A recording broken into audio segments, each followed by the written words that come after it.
আপনাদের সামনে বলতে চাচ্ছি যে দেশবাসীরা জানা উচিত আমি কখনোই আমার দরজা বন্ধ করিনি। আমার নাম উঠলে ওনার রাগ উঠে যায়। আমাকে সুৎখোর না বললে ওনার মন তৃপ্ত হয় না। আমাকে চুবিয়ে না ডুবালে, পদ্মা নদীতে আমাকে চুবিয়ে না ডুবালে ওনার মনে শান্তি আসে না। ঠিক আছে, আমি কি করে বলবো? ওনাকে বলতে তো হবে, ওনাকে যদি কিছু বলতে হয়।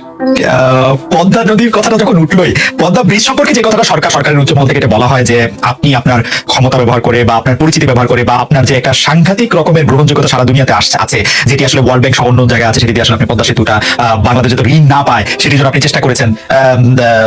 এই ব্যাপারটা থেকে আপনি কিছু বলবেন যে এটা আপনার বিরুদ্ধে একটা অভিযোগ? কি বলবো? এটা বলো, এটা হাস্যকর একটা কথা বলে মুখ থেকে বলে ফেললো চোর ডাকাতের মতো। এটা আরেকটা বলে ফেললো, এটাই সত্য হয়ে গেল। আমরা যে বারে বারে বিবৃতি দিলাম তখন এটা প্রশ্নই ওঠে না। আমরা বাংলাদেশের নাগরিক হিসেবে আমরা গৌরবান্বিত যে এই পদ্মা সেতুর উপরে আমরা একটা সেতু বানাতে পারবো, এটার জন্য আমরা সবাই চাই। এটা তো বিরোধিতা করার তো প্রশ্নই ওঠে না। কেন বিরোধিতা করবো? দেশে যে একটা বড় রকমের ঘটনা ঘটতে যাচ্ছে সেটা তো আমরা সবাই সমর্থন করেছি। তিনি বলেই চললেন। এখন একজনে বলতে থাকলে তো আমার করার কিছু তো নাই। উনি সরকারের যাবতীয় প্রচার যন্ত্রণার হাতে। আমার তো আমার বলার যত কিছুই নয়।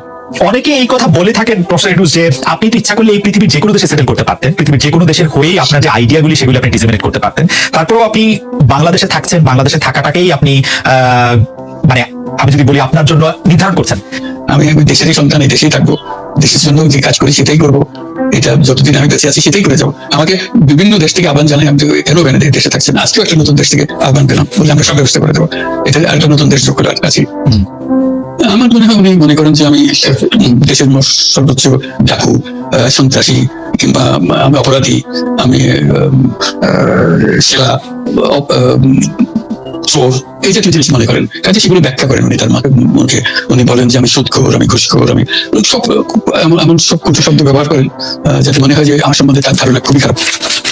কিন্তু এইটা তো এরকম ছিল না। আমরা দেখেছি যে 96 থেকে 2001 সাল পর্যন্ত নানাভাবে এই সরকারি বা আওয়ামী লীগ সরকারি আপনার সাথে বা আপনি আওয়ামী লীগ সরকারের সাথে একসাথে কাজ করতে কোনো সমস্যা হয়নি। আপনি এইটা জায়গাটাকে একটু ব্যাকগ্রাউন্ডটাকে আমাদের একটু বলা যাবে যে আপনার কাছে কি মনে হয় কেন এই শত্রুতার বা কেন এই অপছন্দের বিষয়টা একটু সৃষ্টি হলো বা তৈরি হলো? যাই হোক, এটা আমার তরফ থেকে হয়নি। আমি তাকে যথাবৎ শ্রদ্ধা করে নিয়ে গেছিলাম আমাদের মাইক্রোক্রেডিট সামিটে ওয়াশিংটন ডিসিতে। আমাদের প্রধান অতিথি করে নিয়ে গেছি, সবাই সম্মান করেছে।